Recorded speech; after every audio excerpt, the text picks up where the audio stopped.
Docteur Jean-Jacques Chavagna, bonjour. Bonjour. Vous êtes psychiatre au centre hospitalier Henri Laborie à Poitiers. Est-ce que la situation en matière de suicide dans la Vienne est préoccupante ?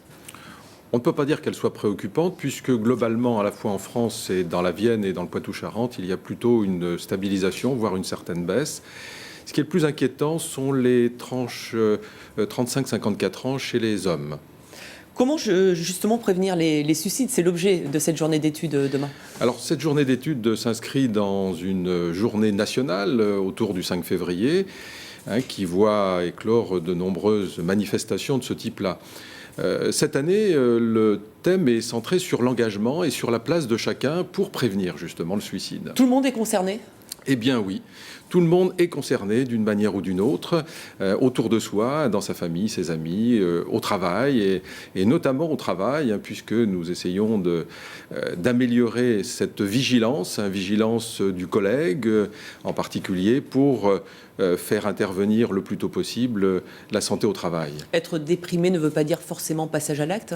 Bien évidemment, puisque la grande majorité des gens qui présentent un état dépressif caractérisé ne vont pas se suicider, mais il existe également à l'inverse des gens qui vont se suicider et qui n'ont pas de maladie dépressive, mais d'autres troubles qu'il faut savoir reconnaître. Alors à Poitiers, il est un viaduc bien connu des suicides, des suicidaires. Il vient d'être refait. Vous militez, vous, pour des barrières plus hautes. Vous pensez réellement que ça peut empêcher le passage à l'acte ?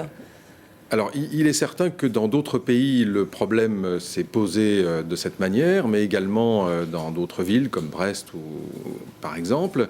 Et la limitation des moyens fait que, de facto, il va y avoir une diminution, voire un arrêt des suicides à un endroit précis. Il est bien évident que tout ce qui peut être mis en œuvre pour protéger nos concitoyens va dans le bon sens. Vous demandez que ces barrières Ce que je souhaite, c'est qu'il y ait une sécurisation la meilleure possible sur ce viaduc, bien évidemment, qui est, comme vous le savez, souvent très attirant, entre guillemets, pour beaucoup de gens qui voient de mois en mois des personnes enjamber et sauter et malheureusement mourir. Il y a un phénomène de suivi de groupe ? Il y a souvent des phénomènes de fixation au niveau d'un endroit et ça ne veut pas dire pour ça qu'ils vont aller dans le pont d'à côté. Au contraire, souvent ça va limiter ce suicide et on l'a bien vu en particulier dans les pays étrangers. Merci beaucoup, docteur Jean-Jacques Chavagna, d'avoir répondu à nos questions en direct ce midi.